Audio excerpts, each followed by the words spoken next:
Assalamualaikum warahmatullahi wabarakatuh. Perkenalkan, kami dari kelompok 2 dari mata kuliah Peradilan Agama di Indonesia yang diampu oleh Bapak Agus Wahyudi SHMH. Yang beranggotakan yang pertama ada Hansa Saka Husna Azharo dengan NIM 2021211067. Yang kedua ada Muhammad Rafiq Pamungkas dengan NIM 2021211068. Yang ketiga ada Reza Nuridayanti dengan NIM 2021211069. Di sini kami akan membahas tentang topik yaitu sejarah perkembangan peradilan di Indonesia. Kali ini kami akan membahas dua subtema. Yang pertama, peradilan agama pada masa pendudukan Jepang, dan yang kedua itu peradilan agama pada masa kemerdekaan. Di masa kemerdekaan ini itu dibagi menjadi 4. Yang pertama ada masa awal kemerdekaan, yang kedua masa Orde Baru, yang ketiga ada masa pemerintahan reformasi pembangunan, dan yang keempat ada masa pasca reformasi. Peradilan agama masa pendudukan Jepang. Pada zaman pendudukan Jepang, hukum yang berlaku di Indonesia adalah hukum yang diberlakukan pada masa kolonial Belanda sepanjang tidak bertentangan dengan kepentingan Jepang. Pemerintah Jepang tidak banyak melakukan perubahan-perubahan hukum sebagai dasar pelaksanaan peradilan agama di Indonesia. Peradilan agama masih dipertahankan dan tidak dirubah kecuali perubahan nama pengadilan agama menjadi Soryo Hoin dan Mahkamah Islam Tinggi berubah nama menjadi Kaikyo Koto Hoin. Lalu Dewan Pertimbangan memberikan pertimbangan kepada pemerintah Jepang yang bunyinya, dalam negara baru yang memisahkan urusan negara dengan urusan agama tidak perlu mengadakan peradilan agama sebagai pengadilan istimewa. Untuk mengadili urusan seorang yang berkaitan dengan agama cukup diserahkan kepada pengadilan biasa yang dapat meminta pertimbangan seorang ahli agama. Lalu pengadilan agama tidak jadi dihapuskan karena Jepang menyerah tanpa syarat kepada Sekutu dan Indonesia.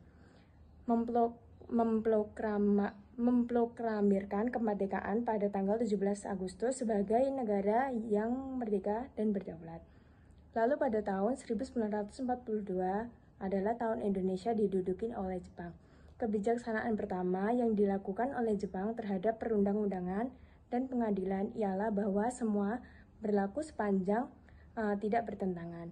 Lalu peradilan agama tetap dipertahankan dan tidak mengalami perubahan.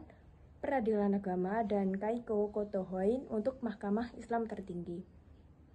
Lalu pada zaman Jepang, posisi pengadilan agama tetap tidak akan berubah kecuali terdapat perubahan nama menjadi Soryo Hoin. Pemberian nama baru itu didasarkan pada aturan peralihan pasal 3 Osno Seizu tanggal 7 Maret 1942. Nomor 1 pada tanggal 29 April 1942, pemerintah Balen Tentara Dai Nippon mengeluarkan Undang-Undang Nomor 14 tahun 1942 yang berisi pembentukan Gunseihon atau Pengadilan Pemerintah Balen Tentara.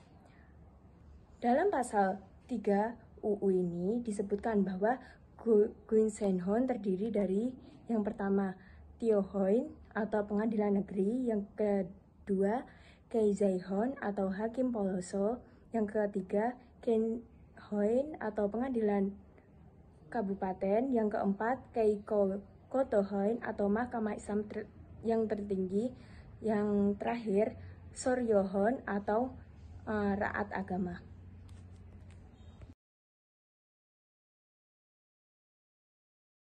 Pada masa awal kemerdekaan. Pada masa awal kemerdekaan, peradilan agama ini masih berpedoman pada peraturan perundang-undangan pemerintah kolonial Belanda. Berdasarkan pasal 2 aturan peralihan Undang-Undang Dasar 1945 yang mana berbunyi segala badan selama belum diadakan yang baru menurut undang-undang ini. Kemudian peranan peradilan agama menjadi pelaksana kekuasaan kehakiman yang mandiri dihapuskan. Kemudian peradilan agama dijadikan bagian dari peradilan umum untuk menangani perkara yang menjadi kewenangan dan kekuasaan peradilan agama ditangani oleh peradilan umum. Secara istimewa, kasus di peradilan agama akan ditangani oleh seorang hakim yang beragama Islam sebagai ketua dan didampingi oleh 2 orang hakim ahli agama Islam. Kemudian kekuasaan peradilan agama atau mahkamah syariah ini menurut ketetapan pasal 4 peraturan pemerintah tersebut adalah sebagai berikut. Yang pertama, pengadilan agama atau mahkamah syariah ini memeriksa dan memutuskan perselisihan antara suami dan istri yang beragama Islam. Kemudian yang kedua, peradilan agama atau mahkamah syariah tidak berhak memeriksa perkara-perkara tersebut dalam ayat 1. Jika untuk perkara itu berlaku lain daripada hukum agama Islam.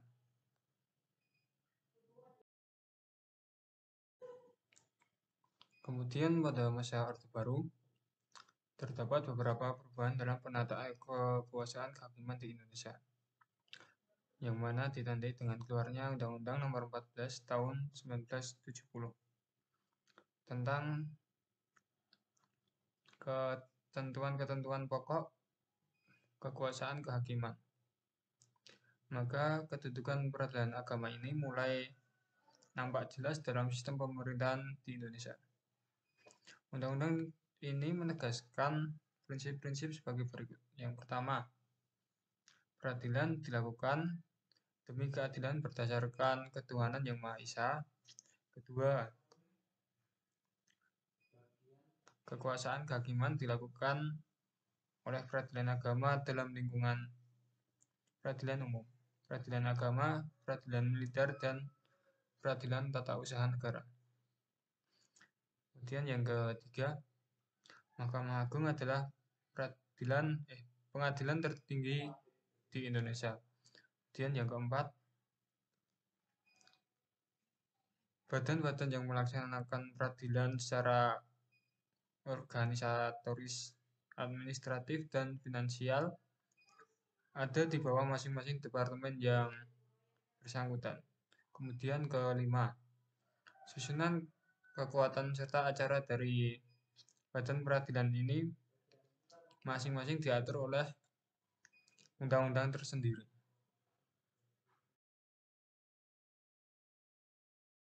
Lalu yang ketiga itu ada masa pemerintahan reformasi pembangunan. Peradilan agama itu sebagai pelaksana kekuasaan kehakiman, sebagaimana peradilan lainnya dalam hal pelaksanaan dan pengawasannya itu dilakukan oleh lembaga eksekutif dan lembaga yudikatif.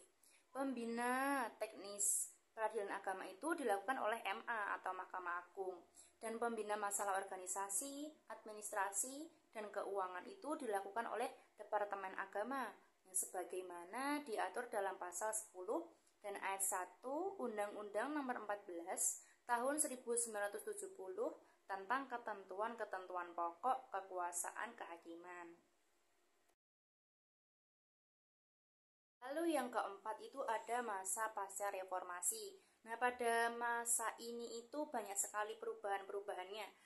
Penggantian maupun lahir peraturan perundang-undangan yang baru yang mengatur tentang kekuasaan kehakiman dan badan-badan yang lain yang fungsinya berkaitan dengan kekuasaan kehakiman untuk melaksanakan perintah Undang-Undang Dasar, TAP MPR, maupun undang-undang.